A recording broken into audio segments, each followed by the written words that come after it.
爸妈为了给我哥凑彩礼钱，以10万块的价格把我卖给了一个跑运输的糙汉。入住他家当晚，我怯生生地喊他老公，瞎喊什么？他掐着烟，面色冷峻地把我脱下的外套重新给我裹上。小小年纪，学什么情情爱爱？那学什么呀？他的样子好凶，我好怕。读书啊，没钱，没钱，我供你，多大点事？我是被爸妈抱养来给哥哥当童养媳的，可是哥哥嫌弃我身材不够丰腴，自个在外面找了一个合他心意的姑娘，还把人家肚子给搞大了。女方家长趁机开口，张嘴就要40万彩礼，养父母被气得半死，但没办法，因为听说那个姑娘怀的是个男宝，两口子砸锅卖铁，东拼西凑，打死就只能凑到35万。养父坐在院子里愁眉苦脸，看见我在厨房里窸窸窣窣做饭，突然一拍大腿：“还有我呀！”于是当年他们用500块把我买下来，如今以5万块的价格把我卖了出去。我如同一件奇货可居的商品。我本来不是被卖给李薇的，而是被卖给一个死了老婆好多年的老光棍当暖床工具。我声嘶力竭跪下来求爸妈不要把我交出去，他们无视我的哭喊，冷如刀子的把我撵出家门。赶巧我一头撞上了路过的李薇，模样俊俏的硬汉，他是跑运输的，不久前刚搬来这片小区。他问我附近有没有洗衣房，他没空洗衣服，我说没有。他皱了皱眉，就要把衣服塞进垃圾桶里，有钱也不能这么糟蹋。我赶紧跑过去把他的衣服截下，如果你不介意的话，我帮你洗，你给我一点钱就可以。我跟他打过几次照面，就帮他洗过几次衣服。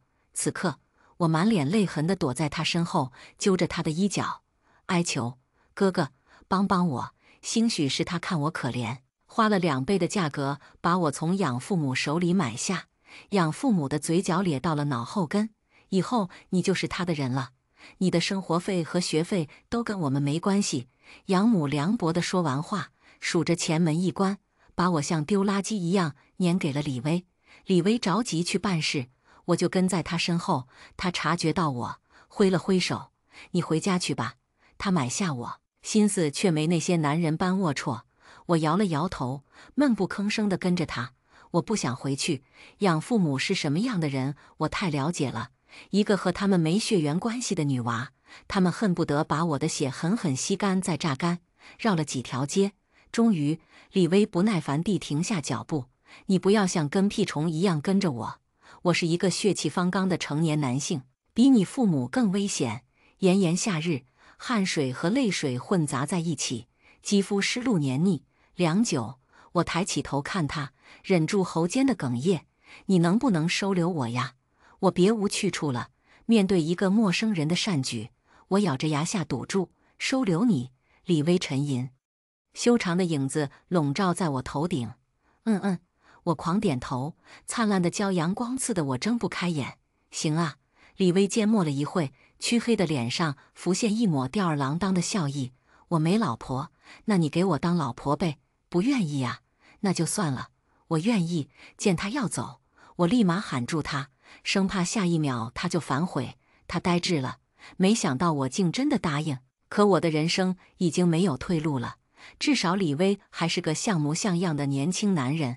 我不愿意。对视半晌，李薇冷着脸打开了停在路边一辆灰扑扑的吉普。“现在我没空搭理你，先给我上车。”不等我反应，他像拎鸡仔似的把我丢进副驾驶座，踩下油门，车飞快地朝郊外驶去。下车来到一个大型货运中心站，周围来来往往的全是满身汗臭味的男人。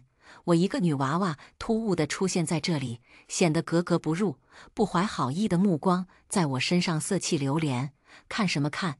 自家的婆娘死绝了吗？李薇恶狠狠地瞪了他们一眼，扣住我的手腕，把我往没人的地方拉。对于是否收留我，他也不明确表态。他兀自站在那里，点燃了开工第一支烟。来的路上我酝酿了好多话，我硬着头皮开口：“如果你不要我，我养父母还是会把我卖给那个老头。”我局促站在他面前，绞着手指，他抖落一串串烟灰，好笑地望过来。那你怎么知道我不是坏人？万一我是变态？你不会的。他话还没说话，就被我打断了。李薇愣了一会，足足盯我看了1分钟，直到有一个叫小刘的人前来喊他：“威哥，货都在箱了，就等你发话。”李薇应了声，就要跟他走。走了几步，停下来吩咐小刘把他带到我休息室去，然后给他买点吃的。小刘年纪比李薇小，憨里憨气的。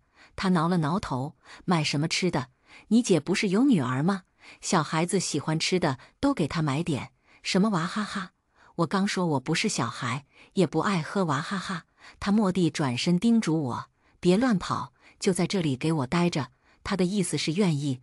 我擦着眼泪，满心欢喜，连连说好。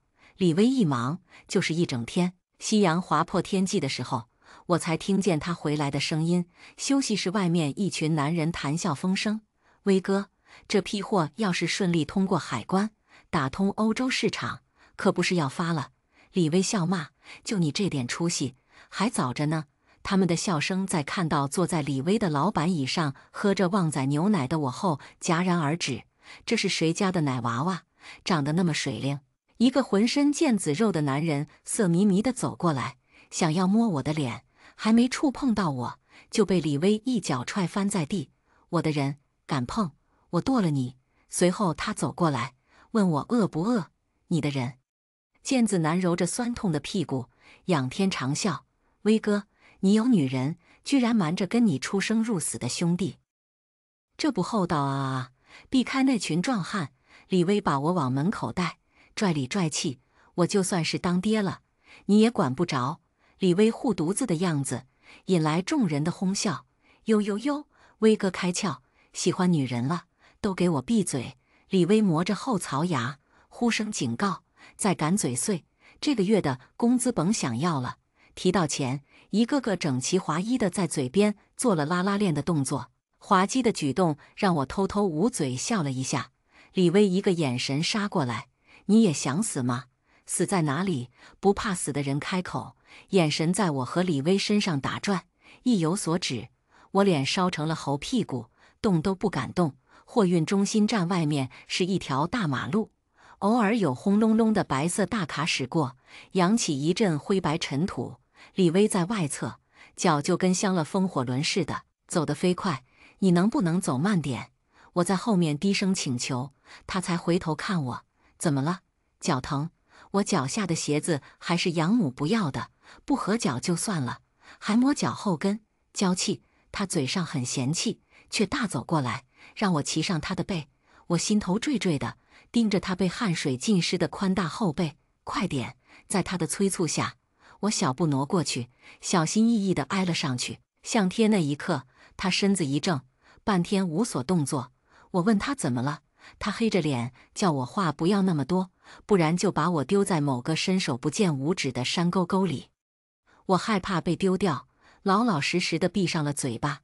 他把我带到自己的出租屋里，转头出去说买东西。买什么？我站在门内问。你说买什么？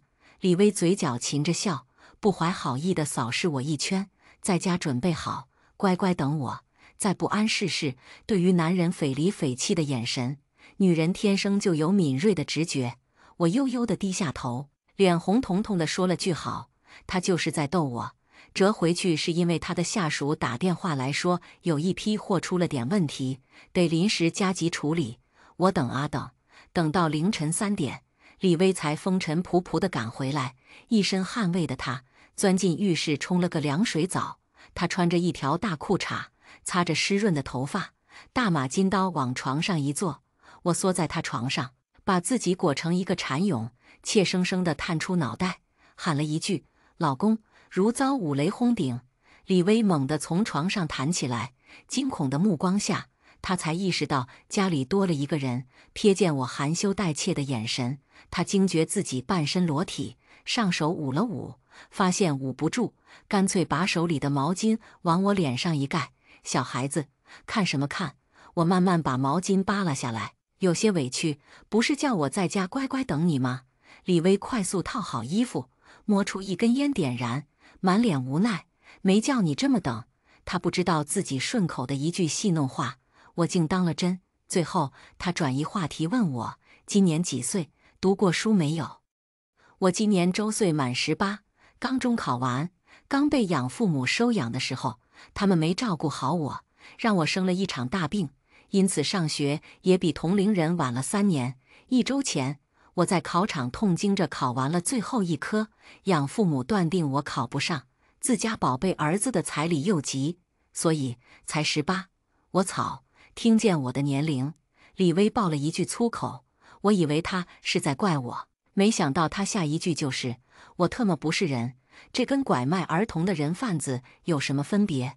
老，我想安慰他，可话刚说出口，李薇不善的眼神弯过来，我一愕，立时改了口，哥哥，这不怪你，我从小寄人篱下，为了活命，我懂得察言观色，看人脸色行事，也懂得适当把语气放软，潜移默化之下，别人对我的态度也会好一些。可我不知道哪里出错了。李薇虎躯一震，接二连三的粗口爆出，我真的摸不透他了。夜深人静，夏日闷热，晚风呼呼的往屋里灌。我拍了拍床板，哥哥，你工作一天也累了，过来睡吧。我坐起来，慢慢悠悠地把自己的外套脱下。你干什么？李薇倏地站起来，脸色很黑。睡觉啊，睡觉不都得脱衣服？给我穿上。李薇大步走过来，命令道：热。我抬起头，仰视他，热也给我穿上。他抓起我外套，粗糙的指腹轻擦我裸露的肩膀，冰冷的触感，我忍不住瑟缩了一下。你别碰瓷啊！瞅见我的反应，李薇高举双手自证清白。我盯着他看，他也眼灼灼地盯着我，最后揉着眉心往沙发一躺，不管我了。哥，闭嘴！啪的一声，明亮的灯光瞬时熄灭。我怕黑，以前我不听话做错事，爸爸就把我关在储藏地瓜的地窖里，在伸手不见五指的黑暗里，小动物在我身边啾啾唧唧地盘旋，那种感觉宛若被冰冷湿滑的毒蛇给缠上，冷汗流了一地。我从床上跳进来，飞快地朝救命稻草扑去。李薇被我扑了一个满怀，闷哼了一声，语气暴戾：你给我起来！我怕黑。我呜呜了几声，越发用力抱紧他，声音都在颤抖。我真是服了你！李薇的身体硬得像块铁，摸索着把灯打开，瓦亮的光线倾泻下来，照亮眼前的一切。她浓黑的眉毛拧成一条直线，面无表情说：可以放开我了吗？我眼睫上还沾有泪珠，颤颤巍巍地从他身上爬了下去，缩在沙发一隅，紧紧抱住自己的膝盖。这一弄，谁都没有睡意。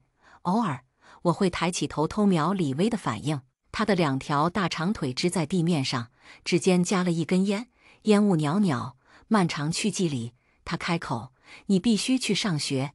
我的头深深埋入臂弯，脸色难堪到要滴血。我没钱，你没钱，我有啊。李薇把烟碾灭在烟灰缸里，起身打开门通风。啊！我怔忡地抬起头，高大挺拔的男人也在看着我。就你这性别意识，不读书不行。他语气里满是嫌弃，却微微俯下身，高挺的鼻梁几乎要触碰到我，一双眼睛又黑又沉。我从来没有跟陌生男子靠那么近过，呼吸顿时刹住。他轻哼一声，碰了碰我额头前凌乱的小碎发。刚才不是喊我老公？李薇促狭地眯起了双眼，麦色的赤壁就抵在我身侧。怎么，现在一靠近你就哑巴了？我咽了咽口水，羞赧的不知所以。他玩味地揉了揉我的头发。以后我养你，赚钱供你上学。听说要送我去读高中，养父母跑过来劝李薇：你不要瞎折腾，就算成绩还没出来，我们都知道姚鑫肯定没考上，为什么觉得他考不上？李薇蹲在院子里，给一辆皮卡换磨损的零件，头都没抬一下。养父母一噎，因为要不是迫于9年制义务教育，他们连学堂都不会让我进。每次放学回家，无论养母手里在干什么，见到我就立马撂单子当甩手掌柜，恨不得把我在学校的清闲时间一晚上给找不回来。所以在家里，他们几乎没看见过我学习。人卖给你是当老婆用的，不是当女儿宠的。养父率先反应过来。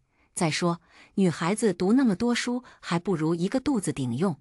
你孤寡一个人，趁她年轻能生。他们叽里呱啦说了一大堆，完全不避讳就在水池边洗衣服的我。邦啷一声巨响，老虎钳被重重丢掷在水泥板上，险些砸到养父的脚。关你们屁事！李薇站起身，拍拍手，白色 T 恤上沾满了黑色油漆，是不是他不听话？养父察觉不到李薇的怒气，轻易地凑过去，掩着嘴角小声建议：“你打他一顿，或者直接把他绑在床上，就老实了。”养母偷偷瞥了我一眼，跟着附和：“我是女人，我有经验。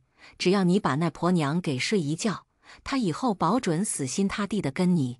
哪怕想逃走，也会掂量掂量自己有没有本事。”我竖起耳朵听，李薇已经走过来了。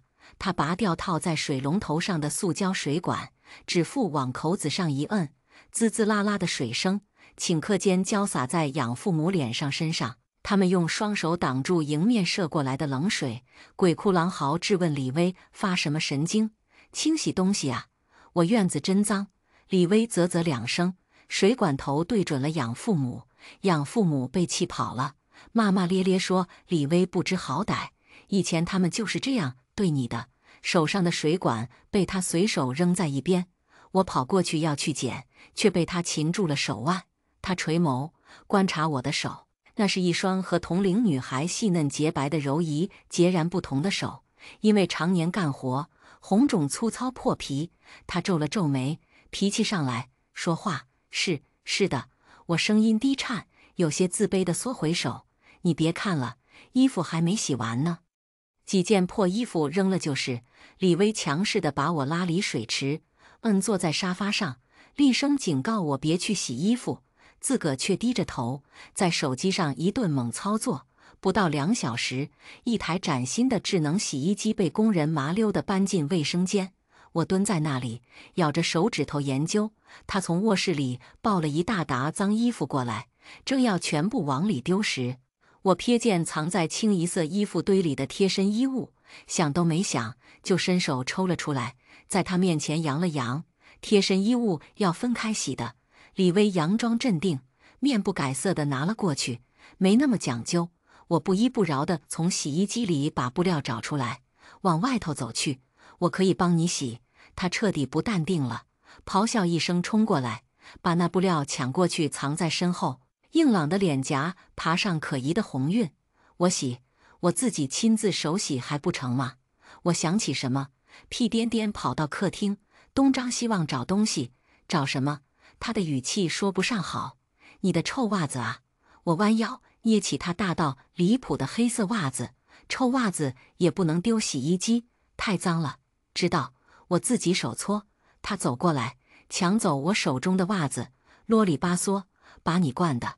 我那个没血缘关系的哥哥姚军结婚的时候，我也去了，被李薇拉去的，还特意叫我带上市役中的录取通知书。”李薇把薄薄的红包交到收份子钱的养母手里，养母捏了捏：“怎么这么少？”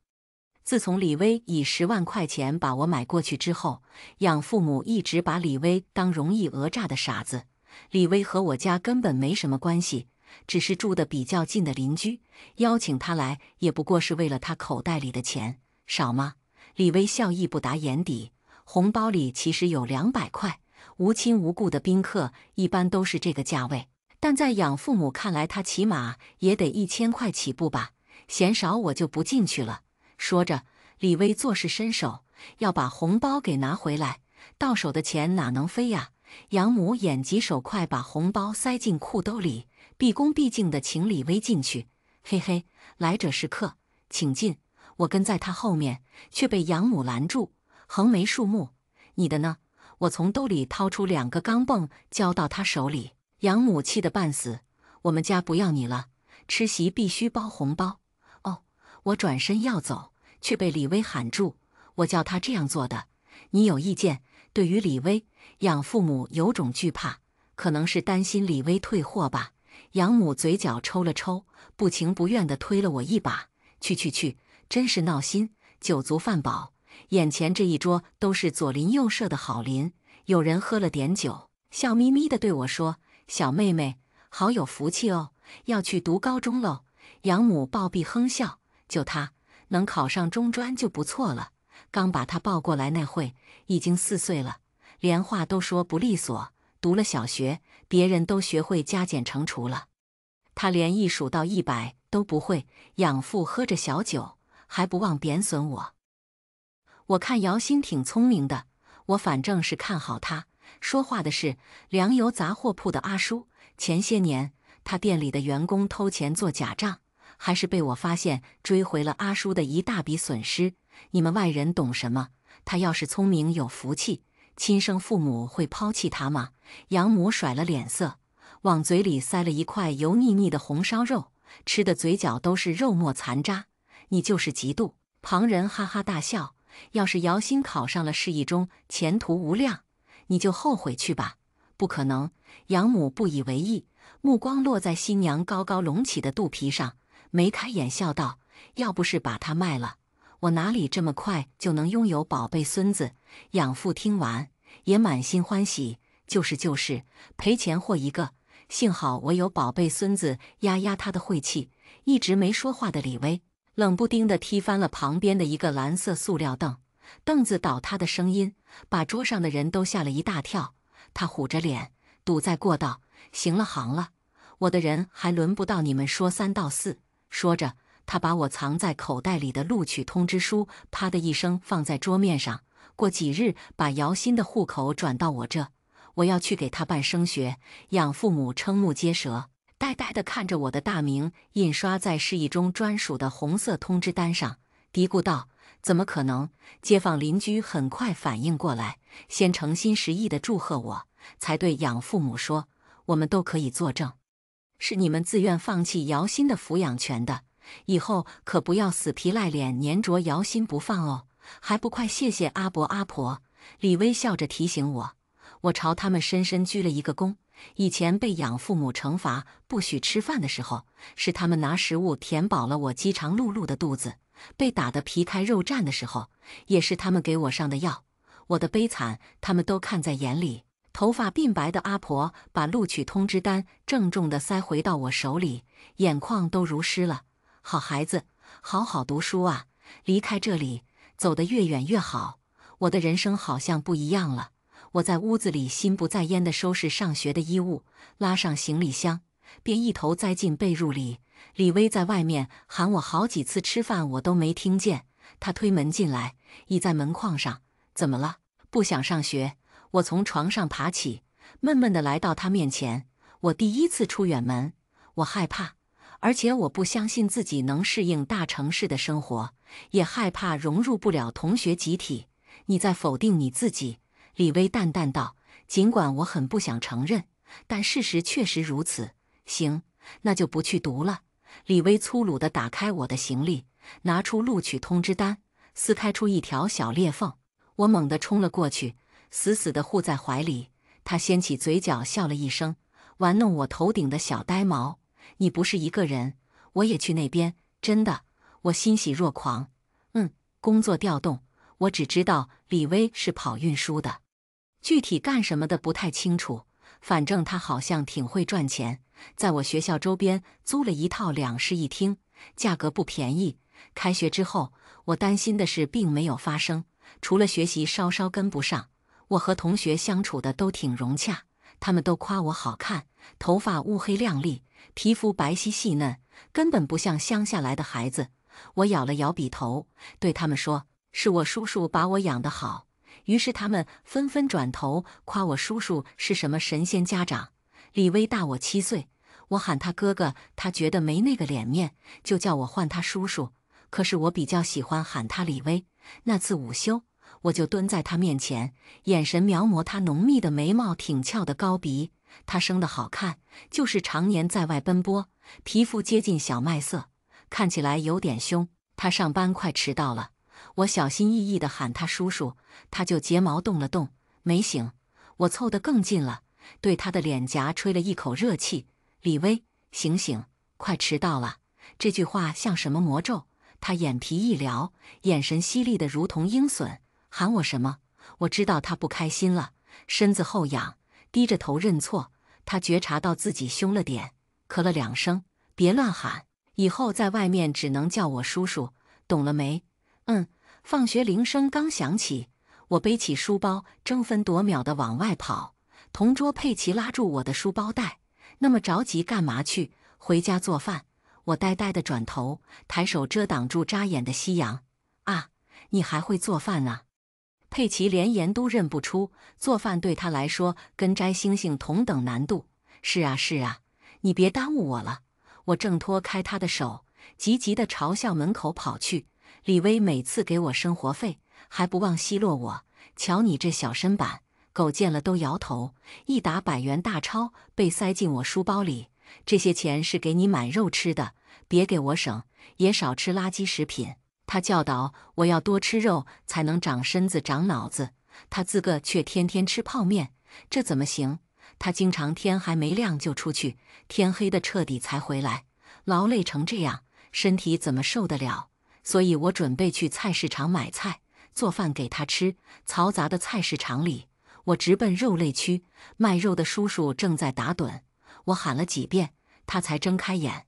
老板，请问吃什么能补身体呀？叔叔秒懂出什么，笑眯眯地从后面拎出一块我从来没见过的肉品。我眨了眨眼睛，借着红色的灯光瞧了瞧，这是什么东西？给男人补身体的，吃了能强身健体。我一听强身健体，知道这东西肯定是好东西。我二话不说，掏钱买了下来。老板赚了一笔生意，开心的不得了。有用，下次再来我这买哈。回到家，我按照老板教我的烹饪方法，加入枸杞和党参和肉一起炖成了汤。万家灯火亮起，李薇开门回来了。他把钥匙往玄关台上一丢，闻着味找到厨房，看见我系着围裙在厨房里忙里忙外，他蹙起眉。小孩子做什么饭？说着就要抢过我手里的锅铲。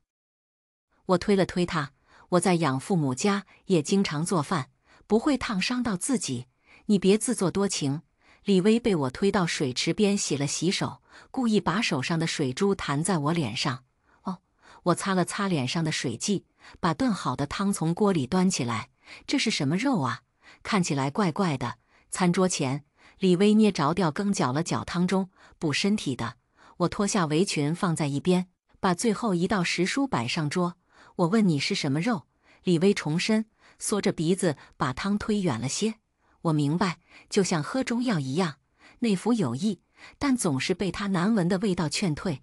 我嗅了嗅，还尝了尝，自我感觉味道还可以。我一向对自己的厨艺有信心。菜市场的老板说，这叫牛宝，我想应该是牛的宝贝的意思，吃了能像牛一样身强体壮。我重新把汤放到他面前，你快喝。听完我一本正经的讲述，李薇那张脸比吃了苍蝇还难看。牛宝，他莫名其妙地站了起来，高大的身子像一堵墙屹立在我面前。他气乐了，姚鑫，你在质疑我的能力？我听不懂他的话，被他突如其来的怒气吓到了。我把汤拿回到自己跟前，呢喃细语，你不吃就算了，我不过是炖了3个小时罢了。说完，我也不看他，自顾自夹了一口青菜送进嘴里咀嚼。沉默好一会，李薇拉开椅子，弄出好大声响，脸上蕴着怒气，拿过来。不是不喝，不喝，你心情能好？李薇轻吃。我嘿嘿笑了2声，乐呵呵地把汤放到了他眼前，体贴地帮他掀开盖子。汤凉得差不多，李薇眯起眼，仰起头一口闷，然后把瓷盅重重蹲在桌面上，发出不小的声响。好了吧？我探头看了看，肉还没吃呢。姚鑫，你别太过分，明明是为他好，他熬夜加抽烟，这种生活方式怎么能延年益寿？我丧气地垂下脑袋。也不知道我等会还有没有时间写作业，明天就要交了。李薇压着火气，夹了几块肉塞进嘴里。我笑脸盈盈地搓手问他，好吃吗？他回，以后你禁止给我做饭。那怎么行？你天天吃泡面，一点营养都没有，吃泡面又不会死。行，那我到学校也吃泡面。他的拳头抵在桌子上，在发抖。不就是做饭吗？我可以在网上学，或者你教我。这个提议不错。我想着，到后面学习任务比较重的时候，我就没空做饭给他吃了。把他教会，他就不会饿死。李薇并不是做任何事情都游刃有余，至少在做饭上是一点天赋都没有。好在我比较有耐心，教了他2个月，他终于学会了。我现在每天放学最开心的就是回家吃他做的热气腾腾的饭菜。为了给我做饭，他回家的时间越来越早，作息也越来越优良。昨天晚上李薇说，她新学了一道菜，叫糖醋里脊，今天就要做给我吃。傍晚放学，漫天霞光里，我背着书包欢快地朝校门口走去，脚步倏地止住，前后左右加来一伙人，领头的是我班上的校花周灵灿。她是学校里唯一不喜欢我的人，开学2个月以来，她没少排挤我。我是英语课代表，她故意不写英语作业，还会大声对我吼叫，让我在全班同学面前丢面子。食堂打饭，她从后面推我，我扑在地板上，汤汤水水尽数从我头顶淋下。去开水房打热水，他故意撞翻我的保温杯，滚烫的液体灼烧我手背上的皮肤。同桌给我上药，他说校花这是校园霸凌，可以跟老师家长告状。我还没来得及有所动作，他就再次找上门，交出来。什么？我下意识后退几步，却被他的小跟班撵了回去。校花纤细的指尖往我胸口上戳，一下又一下，动作粗俗。林阳送给你的情书，我看见他跟你表白了，不要在这里跟我装疯卖傻。周灵灿是校花的话，林阳就是校草，2个人的名字常常挂在同学们的嘴边，说他们郎才女貌很登对，不在一起对不起科峰他们的狂热粉丝。主要是林阳学习特别好，是年纪第一，有颜值有才华，妥妥的校园男主角。喜欢他的人不计其数，周灵灿就是其中一个。他追过林阳，但是被拒绝了。周灵灿为了面子，就对外宣称谈爱情就俗了。我们志在顶峰相见，磕 CP 的同学们病入膏肓，大格局呀，双 A 锁死。可转眼林阳就跟我表白了，这让周灵灿塑造的和林阳两情相悦的人设土崩瓦解。我没收，周灵灿要来抢我的书包，我闪躲，我不喜欢他，所以没收。这句话点燃了周灵灿脆弱的自尊心，他不管不顾的一巴掌招呼过来，嘴里谩骂不断，不就是一个装清高的绿茶吗？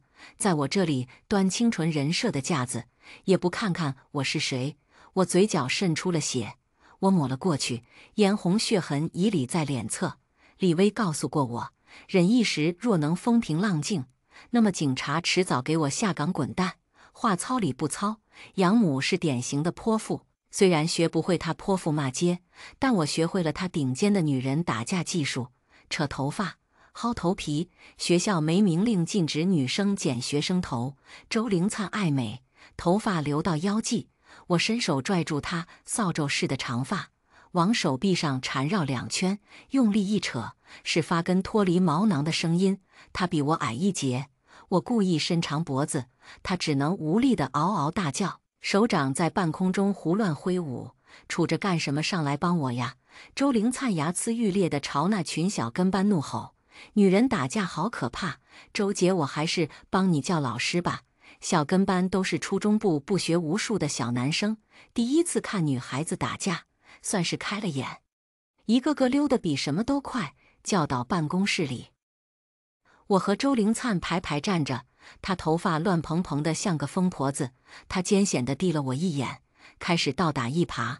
老师，你要替我做主，姚鑫打我，还把我的头发薅没了一大块。说着，他把头顶那块光秃秃的地方往老师面前对。教导主任年过半百，地中海时髦造型，对于秃头这件事，他深深理解周灵灿的痛楚。他嗔目，一拍桌案：姚鑫，学校是来读书的地方，不是打架斗殴的地方。你殴打同学，行迹恶劣，做好被处分的准备吧。处分谁？一道熟悉洪亮的声音自门外响起。李薇出现在门口，魁梧的体魄挡住天边微弱的微光。在教导主任的狐疑下，李薇自我介绍道：“我是姚鑫的家长。”“哦，姚鑫的家长啊，你来的正好。他打伤同学，记重大处分。你是家长，有责任对他进行严肃的思想教育。我不认为他思想有什么问题。”李薇浅笑着看了我一眼。“那你的意思是我冤枉他喽？”都到这个时候了，周灵灿的嘴依旧很硬，但胆怯的眼神暴露了他触怕肌肉健硕的李薇。李薇不屑理他，他把一个 U 盘交到教导主任手里，也不知道他是怎么弄到的，全是学校监控拍摄到我被周灵灿霸凌的真实片段。教导主任气得脸都黑了，在李薇冰冷的眼神下，主任对我道完歉，指着周灵灿唾沫星子横飞。周灵灿心虚，居然被骂哭了，一把鼻涕一把泪，还请求主任不要找家长，否则他会被打死。走的时候，我嘀咕了一句：“好可怜哦，没你可怜。”李薇淡淡的扫视我正咕咕叫的肚子，然后不等我往外头走去，我追过去。“去哪里？”“回家，把你肚子填饱。”回家的路上，李薇走在前头，我就书包两边带子蹦蹦跳跳地跟在她身后。一块小碎石被我脚尖一戳，滚到李薇脚下，她蓦地停了下来，望向路边一个摆摊卖小黄梨的老奶奶。老奶奶摊位前蹲了一个中年女人，在那里挑挑拣拣，动作粗暴，把原本完好的黄梨都给丢坏了。老奶奶心疼地看着，说了几句，反被中年女人呛了回去。又不是什么宝贝，这么晚还卖不出去，肯定是不好吃。我能看上是你的福气。刚说完，女人的鞋就被人重重踢了一下。神经病啊！女人不爽地侧头看李薇。李薇脸笑肉不笑：“大妈，您要是买不起，就别耽误后头想买的人。”随后对老奶奶笑道：“阿婆，你这梨我全要了。”老奶奶没有牙齿的嘴巴翕动：“全要？”“嗯。”李薇转头招呼我：“过来，帮奶奶把梨装进袋子里。”女人提起包走之前，取笑李薇是冤大头，烂梨子也要。我小跑过去帮奶奶的忙。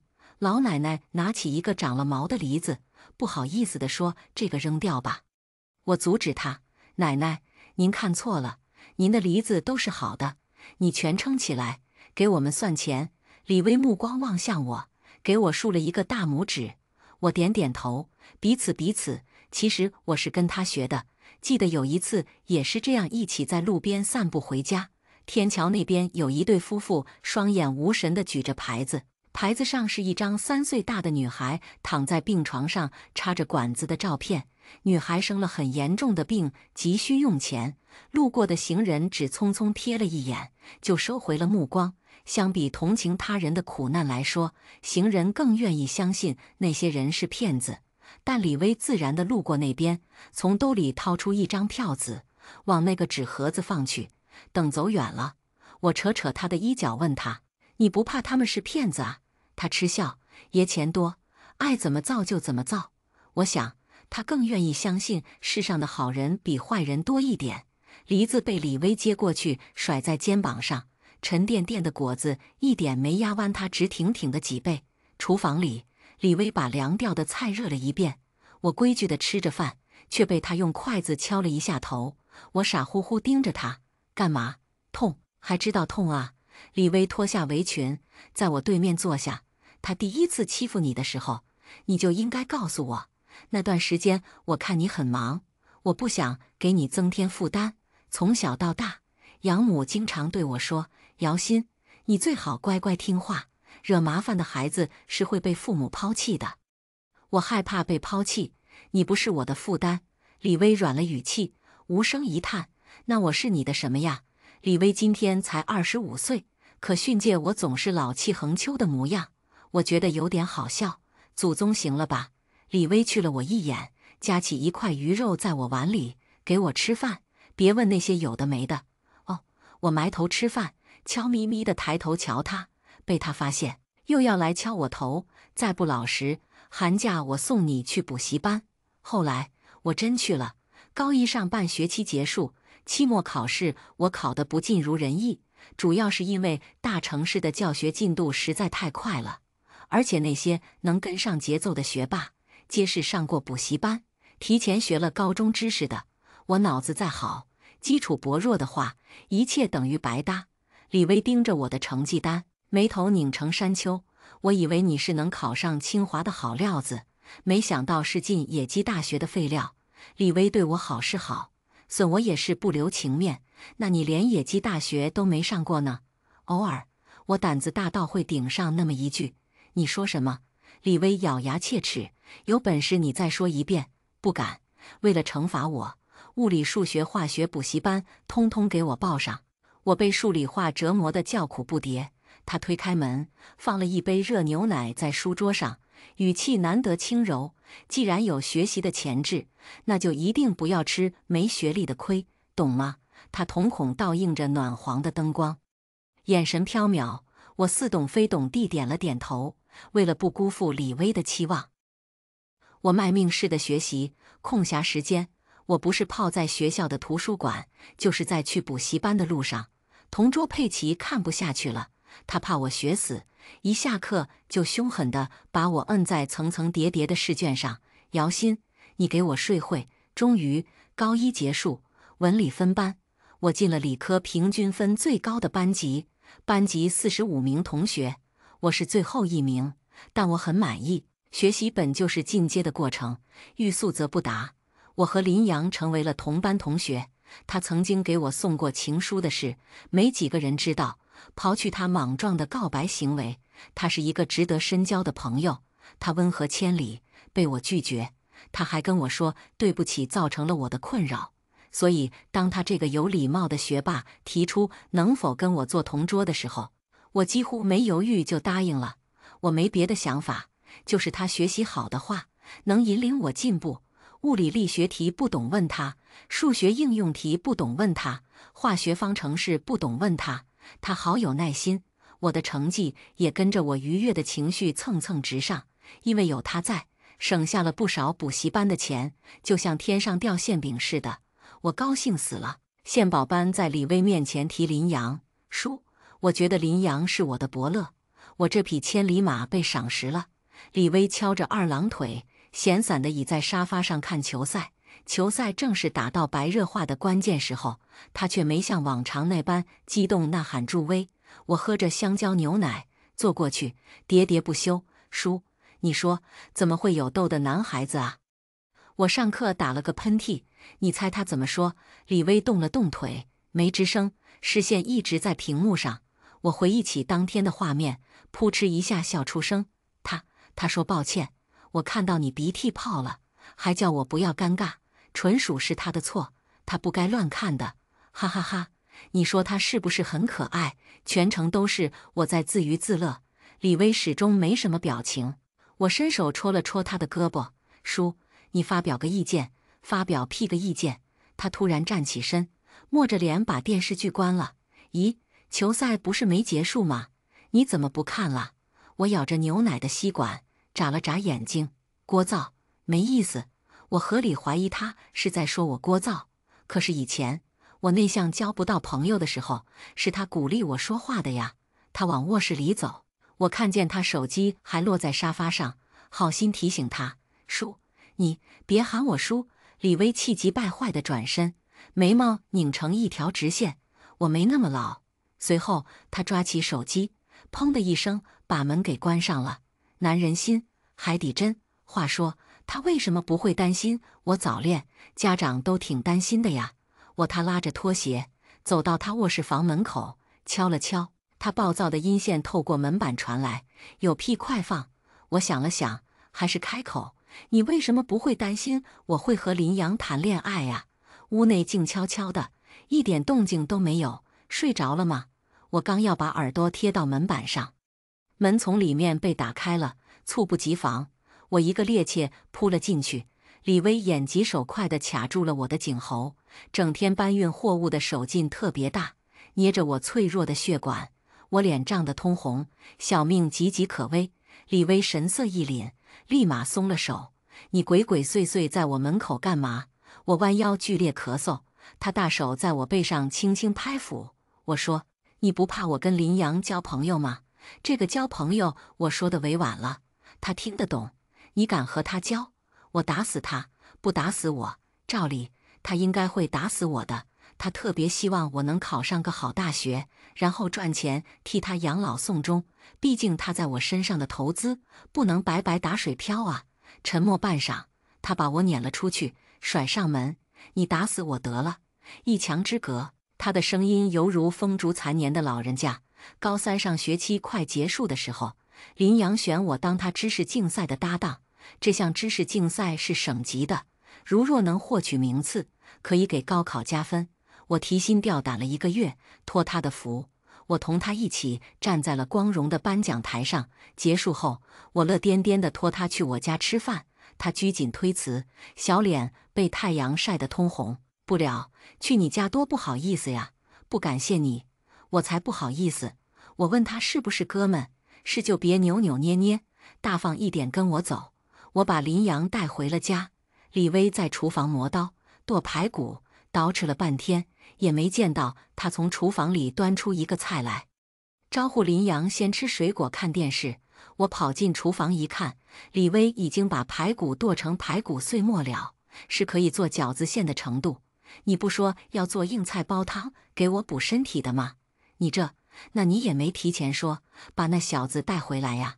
我买的粉红色围裙套在他身上，显得他特别像受气的小媳妇。你吃醋了？我把厨房的门带上，慢慢地压近李薇。说什么醋？笑话！我踮起脚尖，往他脸颊上亲了一口。他瞳孔瞪大得像铜铃，难以置信地看着我。我长大了，不再是以前那个唯唯诺诺的小女孩。李薇重重呼出一口气，撑在琉璃台上，大掌青筋暴起。你还没到法定年龄，法定年龄就可以了吗？姚鑫，你别偷换概念。我撇撇嘴，我只是顺着你逻辑说下去的。李薇沈笑一声，抄起我的胳膊架在柜台上，温热的呼吸就在我耳畔。我浑身瞬间僵硬。你最好别惹我了，我要是来真的，你的小命到不了法定年龄。姚鑫，你在里面吗？林阳在外面等久了，砰砰的大力敲着门。我惊慌失措地跳下来，满面通红地往外头冲去。李薇恶劣的笑声在后头响起。林阳二丈摸不着头脑，不是说请我吃饭吗？饭呢？第2天我就跟林阳道歉了，请他吃了好几顿肯德基。高考那天，我飞奔出考场，却没看见说好来接我的李薇。电话打过去，是小刘支支吾吾的声音。威逼利诱下，他才告诉我，李薇出了车祸，正在抢救室急救。我心急如焚地赶到医院，李薇正好从手术室被推出来，她全身好几处就缠绕着纱布。我刚要走过去，一个女人带着孩子哭着追在医护人员后面。我还听见孩子喊他爸爸，稚嫩的孩童声化为铁锤敲击我耳膜，唤起我蒙了灰的记忆。那时我刚上高1，周末回家的某个深夜，因为新环境让我压力大，翻来覆去睡不着，干脆起来做套卷子。来到客厅，就看见李薇在阳台打电话：“宝宝，还病着吗？你别担心，我过几天就回去看他。”他的声音特别温柔，就像是跟妻子的亲昵耳语。还有时候，我会看见他对一张婴儿的照片发呆，眼底流淌出的父爱很真切。李薇工作起来很拼命，1个月都不带休息1次的。我想他可能是想赚足钱，然后跟家乡的妻子孩子团聚吧。他供我读书3年，我应该感恩戴德，不该想那些有的没的。第2天，我把自己的东西打包好，给李薇留了张纸条，感谢她3年前的救命之恩，感谢3年以来对我的照顾，祝她幸福。我以后不会给她添麻烦了。我身上存了点钱，是3年大大小小竞赛的奖金，加起来有小几万块，足够我在外面租个房子。我早就成年了，学费、生活费我自己能挣，高考分数和我估的差不多，应该能进一所不错的名校。我和林阳真的很有缘分，进了同一所大学的不同专业，他是深藏不露的富二代，父母在学校周边给他买了一套房子，大到可以开20个人的 party， 上学也是开豪车。他好像变了，但我说不出来哪里变了。不变的是他依旧受学校女生的炽热欢迎。在食堂偶遇吃饭，我笑着打趣他：那么多女孩子追你，你都没同意，不会你还喜欢我吧？林阳喝着汤，半晌抬起头，眼神灼热。是，后来我就躲着他了，直到大一快结束，他在我兼职的酒吧过生日，我被同学簇拥着来到他身边，他吹灭完蜡烛，怀抱玫瑰问我要生日礼物。我摊开手，尴尬说忘记了。他说没关系，把玫瑰送到我手上，脸上漾着霓虹的光彩，深情款款：你就是我的礼物。同学们看热闹不嫌事大，纷纷起哄，亲一个，亲一个。我被那群人逼着接受了林阳的告白，我站立难安，眼看林阳想过来抱我，我吓得频频后退，撞进一个硬如铁烙的胸膛，回眸。李薇，他背对光源而立，眼眸紧锁着我，浓烈的压迫感瞬间幻化为丝丝缕缕的空气沁入我肌肤上的毛孔，心跳骤紧，扑腾扑腾。我们应该有1年多没见了，李叔叔。林阳认出了李薇，就是嘴巴不太会说话。李薇一个眼神都没分给他，垂眸冷哼：跟你告白了，还不答应？他什么语气？搞得来捉奸似的。我撞开他的肩膀，把玫瑰砸在他怀里：要你管！我面色不愉地离开。林阳不甘心地后面喊我，却被李薇秒杀回去：你特么怎么那么像狗皮膏药呢？叔叔。林阳眼神震了震，瞠目结舌：比你大不了几岁，喊我叔，怎么不喊我爸呢？李薇摘了一片花瓣在手里，大力捏碎：以后给我离他远点。李薇走到门口，却听见林阳的笑声：如果我不呢？李薇插着兜，挑了挑眉：你可以试试。我就在门口偷听，被李薇逮了个正着，四目相对，我狠狠吸了他一眼，转身就走。他一声不吭地晃悠悠跟在我身后。我下班从更衣室出来，准备回学校，他又跟着我走到街边，半天打不到车。我把火气发泄在他身上：你才是甩不掉的狗皮膏药。他无动于衷，只是对我说：离林阳远点，他不是好人。我气笑了，他在有老婆孩子的情况下不明示我，让我步步深陷喜欢他的情网。明明他才是最无耻卑鄙的人。你是我什么人？我凭什么听你的？就凭我抚养了你3年。哦，我站在冷风中，看着他不近不远的影子。抚养我3年的费用，你什么时候列个清单？我会赚钱还你的。我不是这个意思。李薇向前走了2步，刚好滴滴师傅在朝我摁喇叭，我钻了进去，车子绝尘而去，把李薇的身影远远落在后面，直到看不见了，我才收回目光。一抹发现自己哭了。1年了，我以为我把他忘了，可是第一次喜欢上的人，哪能那么容易忘记啊？大一暑假，我给自己找了2份兼职，没日没夜的赚钱，就是希望把欠李薇的钱赶紧给还上。某天清晨，早饭没吃，我低血糖晕在上班的路上，好心的路人把我送进医院，挂完吊瓶醒来，发现林阳就在床边照顾我。我和他随便聊了几句，就不想说话了。他见我心情欠佳，握住我的手说：姚鑫，我一直知道你喜欢李薇，可是她不值得你喜欢。我抽回手，笑了笑：这是我自己的事情，你就别管了。我不能不管，我不能让自己喜欢的女孩受到别人的伤害。说着，林阳调出几张李薇一家3口一起吃饭其乐融融的照片。李薇给小男孩喂饭，而女人坐在一边，温柔恬静地看着父子俩。我心疼了一下，见我反应不大，他纳闷：你知道？我熄灭手机屏幕，还给林阳：你不恨他欺骗你吗？不恨。我虽然是有点生气，但我更多的是感谢遗憾。那天碰见他回去之后，我也想通了，我的人生是他给的，我不能因为自己得不到回应的一厢情愿，而把过错都归结在他身上。为什么不恨？在我看不见的地方，林阳拳头攥得很紧，几乎要捏爆。我转头拍拍他的肩膀，他紧绷的脸被迫松懈下来。我能放下，你也能。林阳，你不要在我身边浪费时间了，回头看看那些喜欢你的女孩子吧。不，林阳疼地站起来，牙齿咬得咯咯作响。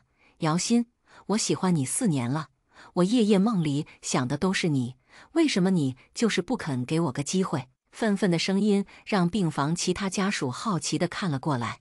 我拧了拧眉，喜欢是强求不得的，你就是还喜欢他，早就如此，那次就应该直接弄死他。什么意思？我愣了愣，却被突然弯腰下来的林阳紧紧钳制住了肩膀，捏得骨头生疼。他眼神里燃烧着偏执的疯狂，下一秒，他的唇压了下来。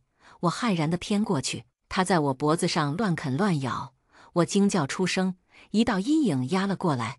李薇揪住林阳的衣领，挥拳抡了过去，拳拳到肉，交织痛吟，嫣红的血液从李阳鼻孔渗出。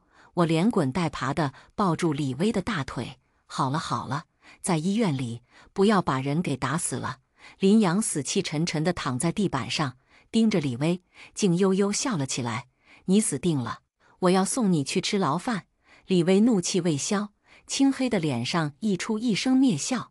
到底谁吃牢饭还不一定。他蹲了下去，轻佻地拍响他鼻青脸肿的脸颊。1年前的车祸，你干的吧？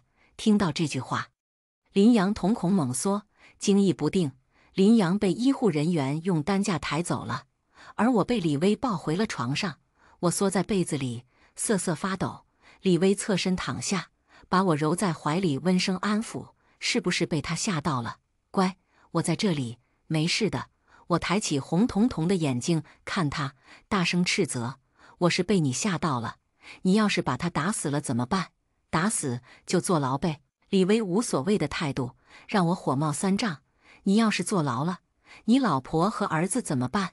李薇懵了，没过一会像是弄清什么事情原委，恍然大悟道：所以你不是因为厌烦我才离开我，是以为我有老婆和孩子才一声不吭离开我的吗？不然呢？不对。他的话让我晕头转向，他欣喜若狂，却又热泪盈眶，紧紧地抱住我。傻瓜，李薇视角，我不知道我的亲生父母是谁，从我记事起就在福利院。我的命运说悲惨算不上，至少一个聪明的大脑让我15岁就考上了警校，19岁警校毕业。我认识了我师父陆刑警，他很优秀，年纪轻轻战功赫赫，侦破不少疑难刑侦案件。在他的带领下，我成长很快，小有成就。年轻人向来戒躁戒骄，我犯了第2个错误。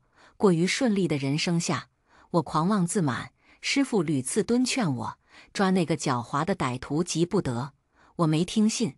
我觉得歹徒多一日流窜在社会，就多一个人危险。在第5起儿童死亡案件发生后，面对死者剥皮抽筋的悲惨死状，我再也控制不住我内心熊熊燃起的怒火。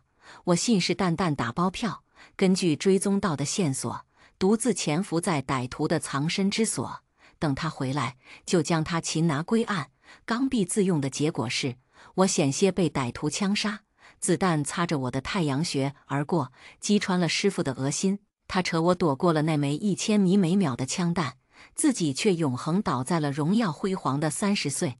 他结婚不到3年的妻子，刚出生不久的儿子，永远失去了丈夫和爸爸。我摘下了蓝冠，请辞回乡。烈士墓碑前，白酒淋黄土，朝晖照青山，少年泪洒山。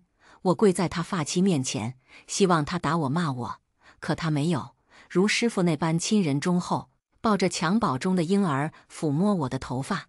他说师傅本就病入膏肓，辞世早晚。他还说师傅不愿意躺在病床上干等死，就算是死也要死得其所，所以救下我是他为祖国做的最后一件事。我哭得泣不成声，磕着响头，对天发誓，我一定要把师傅的妻儿当成自己真正的嫂侄。在熟人介绍下，我跑起了运输，因为干得不错，懂得一些门道，我步步高升，掌管好几个货运站，成为了老板，赚了不少钱。我大把大把的把钱往嫂子的账户打去，金钱的补偿远远不够。哪怕我工作繁忙，我定会抽出时间去探望他们母子。侄子越长大，眉宇间全是师傅的影子。我常常对着侄子的照片发呆，透过他仿佛真能和师傅隔空相视，可愧疚犹如鬼魅如影随形。我见不得人间疾苦，也见不得妇孺童叟受一丁点苦。碰见姚鑫，便是我治愈的开始。尾声，我出院当天去看了林阳，他的病床前围了一群警察，在录口供。他的一只手被镣铐锁在了床杆上，他爸妈也来了。冷酷的父亲刚来，面上不是焦灼担忧，而是怒火。他上前就掴了林阳一巴掌，要不是有警察在，我怀疑他会把林阳打死。他妈妈应该是后妈，年轻漂亮，惺惺作态地劝说林父不要动怒，时不时抚摸着累累的大肚。林父立马换一副脸色，忙不迭找凳子让娇妻坐下。我霎时就回忆起高考前在填档案的时候，我无意瞥见林阳在母亲那一行，迟迟落不下笔。他总是带有淤青的手臂颤了又颤，写下自己亲生母亲的名字后，悄无声息地落了泪。林阳的亲生母亲是 BD 患者，精神不正常的母亲，拳打脚踢暴力的父亲。林阳的人生活得像一滩软泥，尽管他聪明又果敢，他见我第一眼喜欢上我，是因为他说我像他还未生病前的母亲，慈眉善目，能清晰洞察到他的情绪。林阳并不是所有的科目都好，语文和英语是他的短板，他能拿第一，全靠理科科接近满分。每当他被语文和英语老师叫去办公室谈话，别人只能看见他考第一，却察觉不到他为自己力不从心的短板而日夜苦恼。他选我当同桌，有一部分原因是我的语文和英语成绩皆在他之上。同桌2年，我们互相弥补短板，齐头共进。我们都是极度缺爱的人，可他没有我幸运，遇见了李薇，这种共同追梦的感觉，他何尝没把我当成爱的给予者？他喜欢我，所以他知道喜欢人的样子。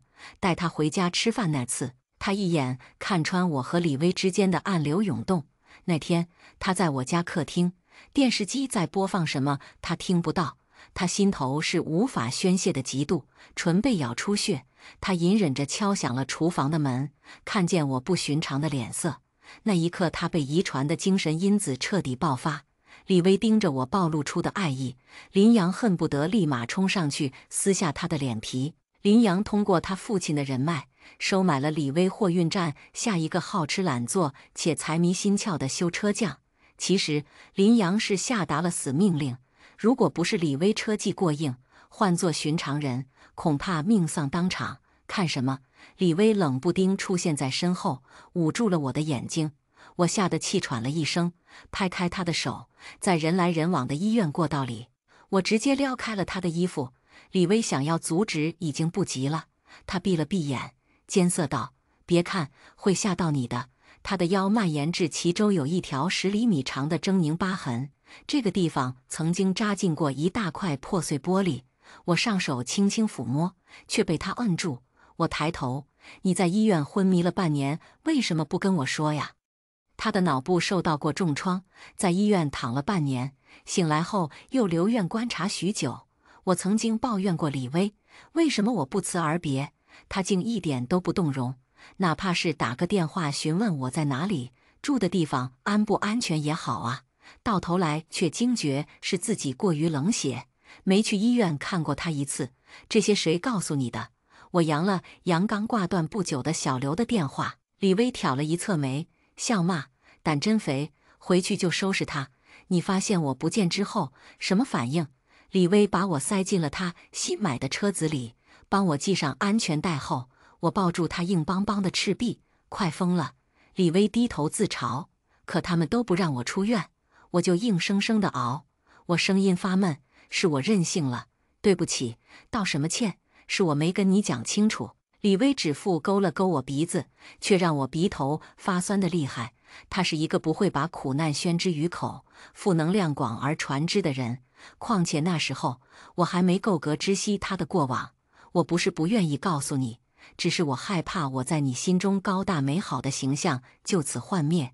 街边的五颜六色的光被车窗切割得四分五裂，他半张脸拢在斑驳的光景里，消减他眉宇间的凛傲，增添了几分脆弱。对于年轻时的鲁莽，他到现在都无法释怀。我捧住他的脸，靠近，吻住了他。你已经做得很好了，至少后面他力所能及地帮助很多囚于困境中的人。带我去见见你师父的妻孩，好吗？他眸光漾了漾，低低地把头埋在我颈间，哑声道：好。陆刑警的妻子是一个端庄娴雅的女人，她抱着一个小男孩坐在餐厅里，柳叶细眉，遥遥地对我们笑，温柔恬静的像一幅岁月静好的画。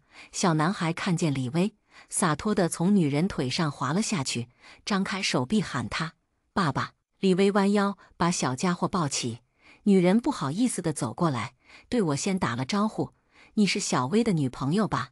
快别站着，去那边坐下来说话。吃完饭后，李薇就带着小男孩到儿童区搭积木去了，女人却握住我的手说：小姚，李薇是个好孩子，她对我丈夫的死一直耿耿于怀。这些年，她费心费力地照顾我们母子俩，甚至小宝误把她当成爸爸，她也没纠正孩子。我知道她是在替我丈夫尽爸爸的责任。我安安静静地倾听，不自觉抓紧了他温暖的手。如今他终于寻得良配，找到了自己的幸福。我会纠正小宝，喊他叔叔。没关系，我轻声开口，宝宝还小，等他大点知识了再说也不迟。这怎么行？我笑了笑，给他递了一杯茶过去。你是李薇的嫂子，也就是我的嫂子，以后我们就是一家人。恰时，李薇牵着小男孩走了过来，黑溜溜的大眼睛好奇地打量我，最后奶声奶气地问：姐姐，你以后就是李叔叔的女朋友了吗？我们三个人都震惊了一下。女人把小男孩带到自己身边：你不喊他爸爸了吗？小男孩垂着小脑袋：我早就知道李叔叔不是我爸爸了。幼儿园的小朋友说，爸爸妈妈是会在一起睡觉的，李叔叔从来不在我们家睡觉，所以我知道。李薇半蹲把小男孩揽住，久久没有言语。小男孩的下巴抵在李薇肩头，看着我，在他耳边嘀咕：李叔叔，你和姐姐可以给我生个妹妹吗？我希望有一个妹妹陪我玩。李薇愣了愣，和我眼神交汇了一下，小声回复小男孩：不行。小男孩嘴一嘟：为什么不行？因为你姐姐还太小，把他们送回家。李薇站在小区门口，凝视着他们的背影，收回目光。我走过去，勾了勾他的小指：你以后不是一个人在孤军奋战了。李薇垂下眼睑，回捏住我的手，我露出一丝笑：你有我，我们一起照顾他们。你不介意我的过去吗？介意什么？我戏谑道：介意你比我大个7岁，老得快啃不动吗？他伸在裤兜里的手抽了出来，心领神领会地摸摸我的头。当然不介意，我们不是智能机器人，正确率99%，也不是画本里接近完美的人设。我们是有血有肉，会犯错，身上有瑕疵的人，但我们会拼尽全力去改正。因为有哭有笑，才铸就鲜活的我们。愿你我都能从过去囹圄中的挣脱出来，走向光明大道。接下来进入第2个故事。连续1周，我家楼上每天凌晨2点就开始洗衣服，轰隆隆的声音穿透地板，吵得我整夜睡不着。我想上门理论，可一想到楼上男人凶神恶煞的模样，我就怂了。直到周一，好多警察围在了我们的楼道口，拉起了警戒线。警察将我拦住：你家楼上死人了，你知道吗？都1周时间了，你一点异样都没有察觉到吗？送儿子上学回来，2名警察将我拦在楼下。我有些紧张，看向面前的男警察：怎么了？这是徐晴，住在302。是，对。得到回答后，男警察面色凝重地说：你楼上那家人死了。我身子往后仰了仰，不可置信地又问了他一遍：你说什么？我家楼上死人了？不可能啊！我突然拔高了声音。他警觉道：怎么不可能？还是说你发现了什么？我快速摆了摆手，咽了咽口水。不是，我家楼上每天晚上都在洗衣服，每天。我麻利地掏出手机，不信你们听听，这是昨天他们洗衣服的时候我录下来的。警察接过手机，点了播放，那长达近2分钟的录音里，真切地录下了楼上洗衣机的轰鸣声。你们楼上楼下隔音这么差吗？我点了点头。是啊，要不然为什么我们这栋楼上没有多少住户？我指了指他身后的楼道口。我现在能回家吗？我女儿还在家里睡觉。警察点点头，方便我们去看看吗？我快步跑上楼，打开门，发现女儿还在熟睡后，我这才放下心来。身后几名警察开始四处查看。之前在楼下和我搭话的警察很突兀地来了一句：“你和你楼上的关系应该很差吧？”我心里咯噔一下，但还是如实地嗯了一声。楼上那夫妻俩脾气不好，我们吵过一架后，他们整天便招法儿搞一些大动静。说这话的时候，我还瞥了一眼床上的女儿，看到她没有任何要醒的迹象，这才顺势坐在了警察的对面。因为什么吵架？之前是因为阳台。说着，我伸手指了指阳台，他家阳台是开放式的，我家也算个半开放的。那天他家刚洗好的衣服掉到我家，说我故意弄坏了他的衣服，上门要赔偿，张嘴就要1万块钱。每想到这件事，我都能气红了脸。警察，好家伙，这是狮子大开口，那你们怎么解决的？我告诉他们不可能赔钱，可对面不依不饶，骂我儿子又骂我女儿，最后物业上来让我赔500块钱。警察眯起眼睛，那你亏了呀，对他们怀恨在心吧？这话什么意思？我当然能听出来。警察同志，你的意思是我一个独自带着2孩子的妈妈，会为了这500块钱杀人？就算是他们2口子什么体格子，你知道吗？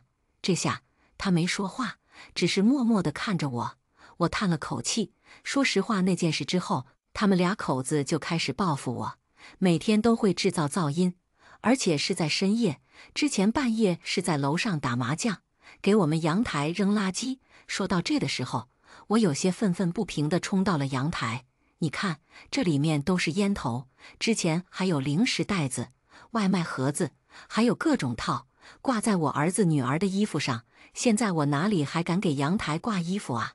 这时一名女警察走了过来，她在男警察的耳边说了几句悄悄话。男警察顺势站起身，他环视了一周，你家除了你和孩子，没有别人了吗？我摇了摇头，没有。你撒谎！警察突然拔高了声音，女儿被吓醒，哇哇大哭起来。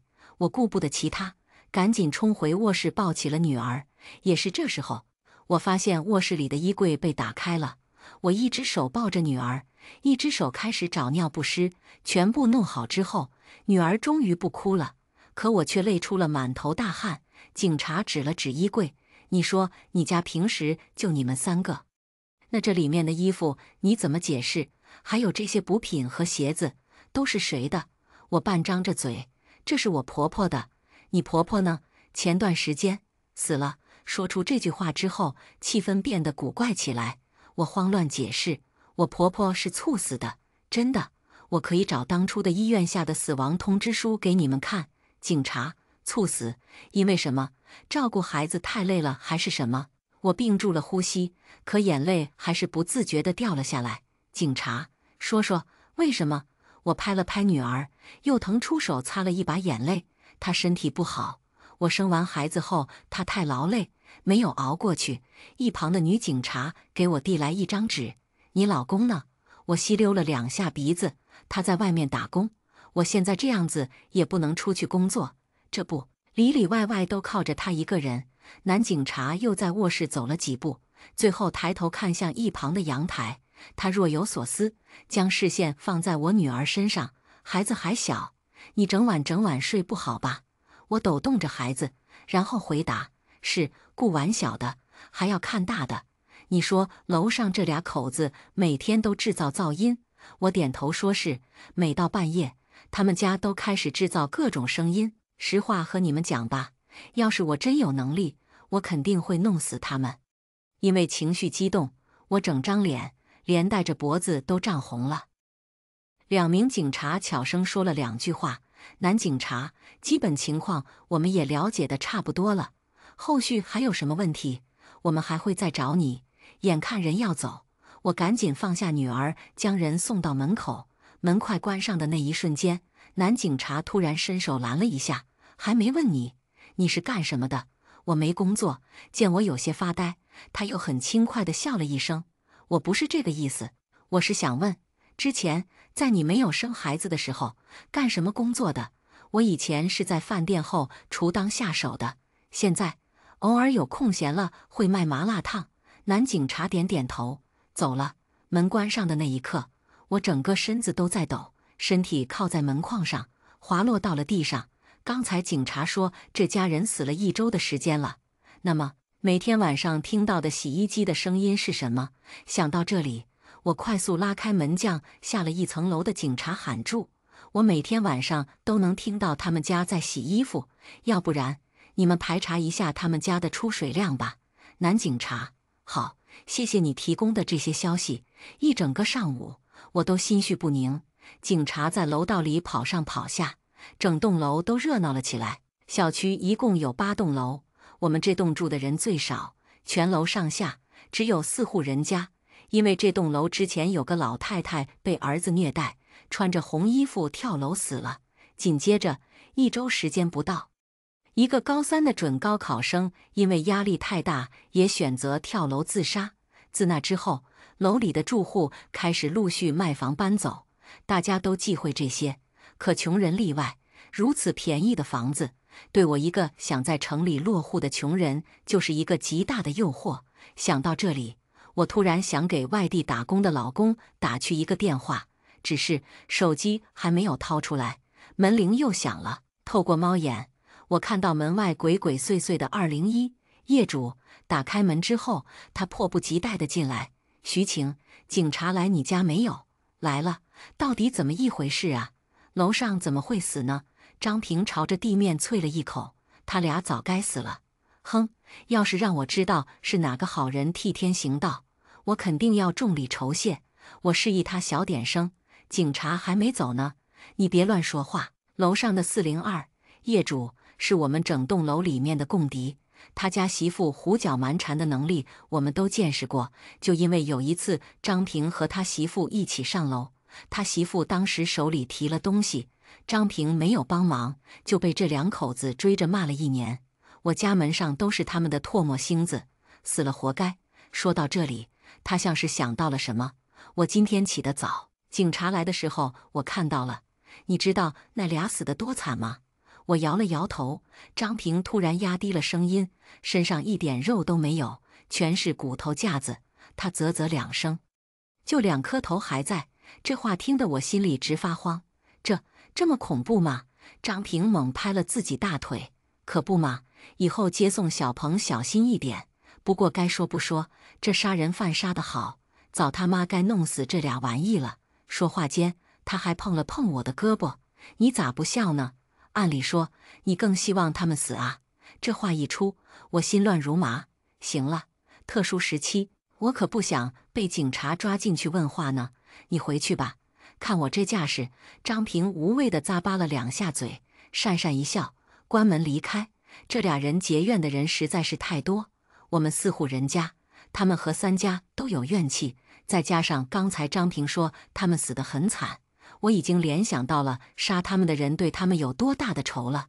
这楼里，我、张平，还有一个年迈的老太太，一共就3个成年人。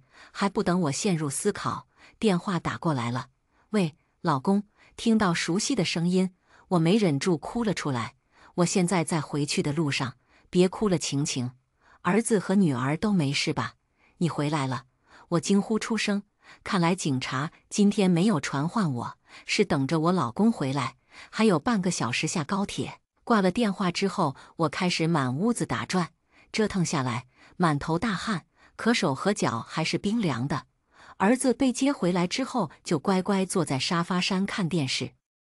我煮好泡面给他的时候，老公开门回来了，他气喘吁吁的：“晴晴，我回来了。”我猛扑过去，眼泪止不住的流。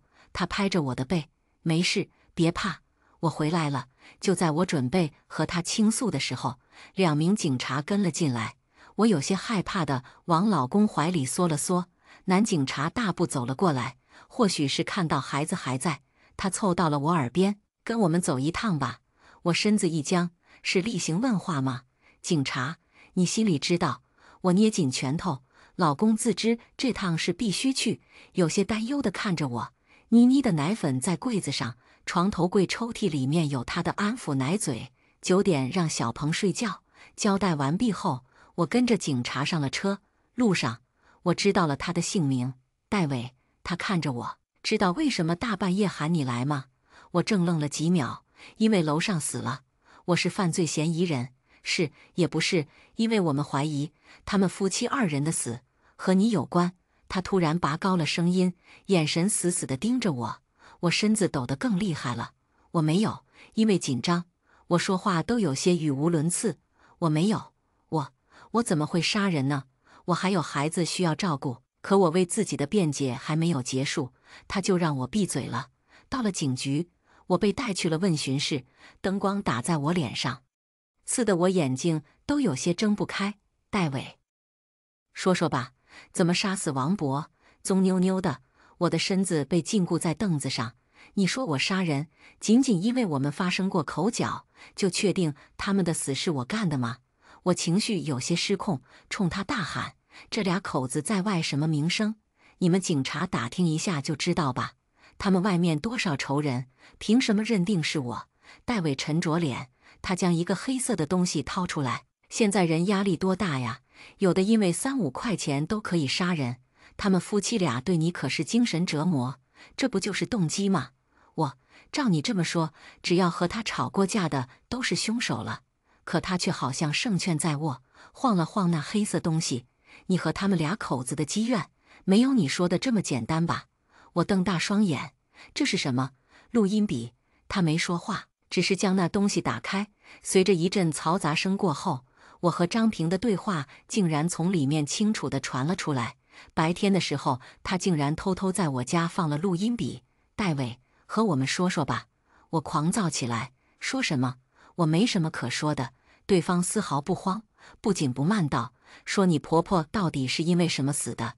今天下午，张平来的时候，口无遮拦，饶是我及时拦住了，可还是被他无意间透露出我婆婆那件事。我握紧了拳头。好，我说，我婆婆的死其实是他们间接造成的。见我松口，他态度也软了不少。只要你老实交代，还是有机会的。眼泪在眼眶打转，我强忍着酸意开了口：“可我没有杀他们。1个月前，婆婆和棕妞妞在楼道口吵了一架。她那时候是送王小鹏回来了，在楼梯口看到了棕妞妞，都知道他家俩口子是什么德行，所以我婆婆是逼着他们走的。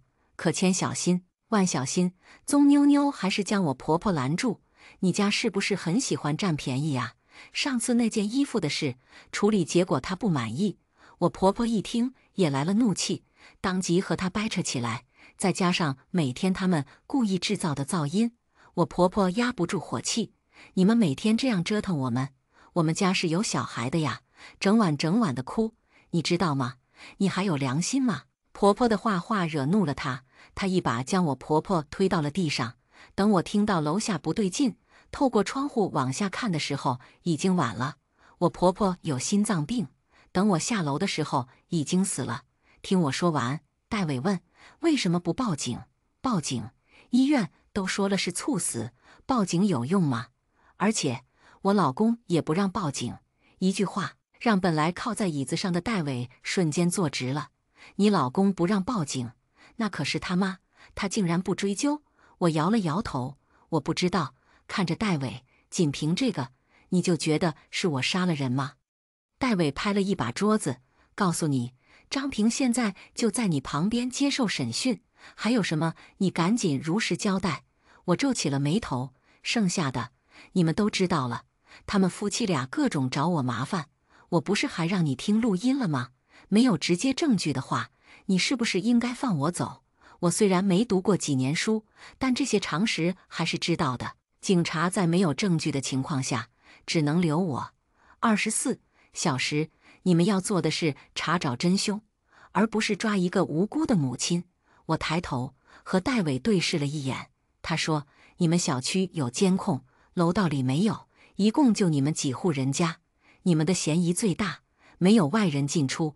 这1周的监控我们都看了，王博和宗妞妞就没有出来过。你自己说，我该不该怀疑你？”我沉默了，在这个节骨眼上，选择沉默未必不是正确的。他出了门，留我一个人待在审讯室。这个小区里每栋楼都有监控，唯独我们那栋楼没有。闹出几次人命之后，小区里面所有的业主都闹着要把我们这栋楼拆了。有人请来了道士，说要找几户人家住，去邪气。于是我们几家捡到了便宜，住了进来。不知道过了多久，我迷迷糊糊都要睡过去了。戴伟推开了门，他一把拉开椅子，没说话，只是看着我。我冷笑：“怎么了？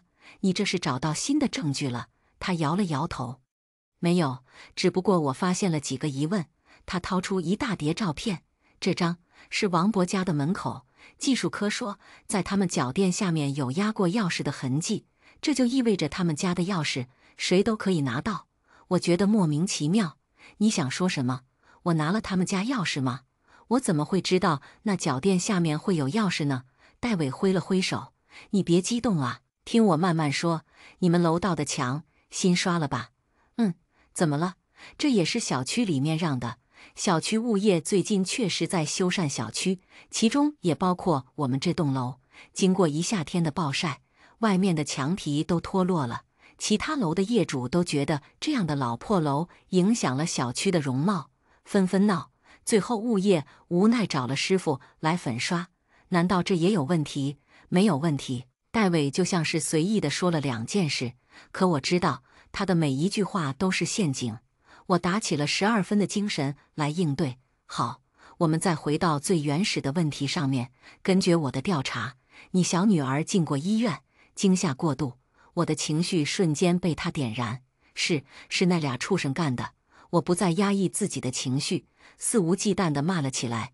当初那些事之后，他们夫妻俩就一直对我不肯赔钱这件事耿耿于怀。那天夜里，楼上突然传来一声巨大的哀嚎声，整个楼道里的灯都亮起来了。本来就一直睡不好的女儿被吓醒，她不哭不闹，只是呆呆地看着天花板。我送去医院后，医生说外界刺激。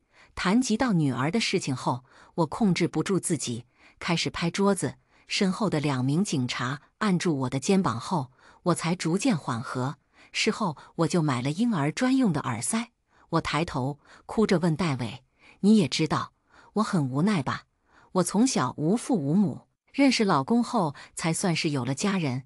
小时候的我就是吃百家饭长大的。”这些事想来在戴伟抓我之前就已经了解到了。他脸上闪过一丝尴尬，但说出来的话还是咄咄逼人。你身为一个母亲，在孩子遭受到这种危险的事，就没有想过改变吗？想过呀，怎么没想过？我每个睡不着的夜晚，都想让他们去死。可我一个弱女子，哪里来那么多力气？我没办法，真的没办法。家里给孩子买的那些降噪的，你也看到了呀，改变不了他们，我只能默默地改变自己，起码保证了俩孩子睡觉的问题。戴伟长呼了一口气。所以你杀了他们，你和张平一起杀了他们，对不对？我逐渐冷静下来。戴伟的询问方式，或许就是想通过这种极端的压迫从我口里套话。我和张平确实恨这俩口子，可杀人哪里有这么简单？警察同志，我想你没有几个小时可以关押我了。你没有证据。我虽然有动机，可你却没有找到任何证据证明我杀了他们。突然门被打开了，戴哥，法医给的鉴定报告。戴伟随手接了过来，然后翻了翻。他在最后一页停留了很长时间，最后将其合上。你之前是干什么工作的？我整个身子的汗毛在他问完这句话后都竖了起来。后厨帮工。哪个饭店？具体的位置？已经倒闭了。帮工具体是干什么的？洗菜、切菜、准备调料。好，戴伟突然拍起了手。那我再问你，你现在是做麻辣烫的？是。你知道他们夫妻俩怎么死的吗？他站起身，拿起报告朝我走来。昏迷后被人冻到冰箱里，然后一刀一刀剃光了身上所有的肉。我吓得往后缩了缩。所以呢？所以你做麻辣烫需要大骨头吧？我苦笑。是，但是也不需要剔肉啊。我身上有很多疑点，还有杀人动机，可唯独没有任何证据。警察同志，是不是快到时间了？我可以出去了吗？我女儿还小。戴伟没说话，硬生生耗了我好几个小时，直到没理由继续扣押我。将我放出来的时候，我看到了一旁的张平，他比我更憔悴，甚至整个人都脆弱了不少。上车的时候，我听到了2名警察低声细语，这是密室杀人案。整个房子都干干净净，没有血迹，有难度啊。戴伟开车将我送回家的时候，我俩孩子已经睡着了，老公也被他盯上。他直截了当地问：当初你妈被宗妞妞气死，你为什么不报案？我有些无奈地开口：如果我是个光杆司令，我肯定追究到底。可我有妻子，有孩子，他们就住在我们家楼上，平时就不对付，我还要外出打工，要是真惹怒他们，我老婆孩子怎么办？戴维点了点头，这话没有任何的瑕疵。现在的社会，面对王博和宗妞妞这种人，大家都会选择退让，我们也毫不例外。戴伟又疑神疑鬼地看了一圈，这才离开。他走后，我抱着老公大哭了一场。没事了，真的没事了。之后的几天，戴伟每天都来楼上转悠好久才离开，离开的时候都会来我家看一圈。那天之后，我再也没有出去过，张平也是。直到这天中午，戴伟又走了进来。徐晴，我挺佩服你的，一个农村来的姑娘，如此镇定。你之前在厨房的后厨都是干什么的？没交代清楚吧？眼看我又要被带走，我老公起身挡在我前面。你们又要干什么？戴伟冷哼一声，你也要跟着走？都带走，孩子也跟着到了警局，安排了警员去照顾。戴伟说，切肉、弄骨头汤，这些不都是你的活吗？我点了点头，是我的。你想说什么？那我和你讲个故事吧。几乎是带着诱惑性的开口。我循着他的声音看了过去，一个帮厨小工和厨师的爱情故事。俩人结婚后，婆婆跟过来照顾孩子，可楼上是个不好惹的，多次交涉下面，帮厨小工产生了杀机。他刀工熟练，就算是有不懂的，还有一个厨师老公。于是他选择在一个深夜和另外一个邻居密谋在一起，杀了人。我苦笑道：你到现在还觉得是我杀了人？他双手环抱着胳膊。是啊，拿着钥匙开了门。我觉得很是荒谬，难道他们乖乖站着不动让我杀吗？戴伟被我呛了一下，有些恼火。就算我会剔肉，难道他们就会配合让我剔吗？根据张平的描述，那俩人只剩下骨头架子，内脏的什么都没有了，就算是中毒了也看不出来。你别忘了，他们还有头颅在，一旦找到证据，一定抓你。很明显，我又被强制带了进来。不过好在，这次是12个小时。过了一会热，戴伟又来了。他拿着一份报告，看看吧，这是他们俩夫妻昏迷的原因，菌子中毒。所以呢，戴伟直视着我，你老公给你邮了一袋子菌子，你不知道吗？我瞪大双眼，有些诧异。你说什么？我不知道啊。这件事我怎么不知道？我都没有见到菌子啊。戴伟，你不知道？我不知道。我思考了一会儿，确实，每年的这个时候，我老公都会给家里邮寄菌子。今年我还没收到，前几天还想着问问，出了这事我就忘了。我的回答可以说滴水不漏。戴伟，他们昏迷是因为里面有件手青。件手青怎么了？警察同志，我们不可以吃吗？他拿了我的快递，我还没有说什么，这也能成为我犯罪的前兆吗？确实不能。戴伟脸色难看，抿了抿唇，他脸上带着不甘心，骨头上没有指纹，嘴里也很干净。徐晴，我真的小看你了，现场一点痕迹都没有，血都没有一滴。徐晴，你真是个犯罪高手。我无奈地耸了耸肩，警察同志，你给我戴的这顶帽子太大了，我受不起。你要是有证据，随时可以抓我。现在可以放我走吗？我还有孩子，我女儿还小。戴维紧闭双眼，朝外面挥了挥手，走吧。现在一切都很明了，这案子很邪乎。警方手里除了那2具被发现的尸体，还有嘴里君子的痕迹，什么都没有。房门没有被撬开的痕迹也就算了，家里都没有任何拖动尸体的动静，再加上楼道里没有任何摄像头记录，可以说这案子无界。我被带出到门口的时候，回头冲他笑了笑，警察同志，下次我进来的时候，能不能是有了实质性的证据，比如血什么的，不然我真的要向法院起诉你了。我挑衅十足的话彻底激怒了他，可他却一点办法都没有。徐晴，你给我记住，我会一直盯着你的。再次回家的时候，我感觉无比放松。老公也回家了，他静静坐在我身边，下一秒眼泪就流了出来。咱妈在泉下应该心安了。随即他又略带紧张地看向我，不会被发现吧？我摇了摇头，怎么会？他们夫妻俩的尸体现在恐怕都被整个小区的流浪狗、流浪猫分食干净了，找到那些碎尸比登天还难。与此同时，张平也发来消息：你家换洗衣机吗？我想了想，先不换了。这场案件说是我一个人完成的很不准确。王博家的钥匙在门口垫子下面这件事，我们都知道。可要是复刻一把钥匙，就会留下痕迹。好在刘平会点手艺，打开门轻而易举。老公给我邮寄的菌子混杂了好多种，不是了解菌子的人压根不清楚。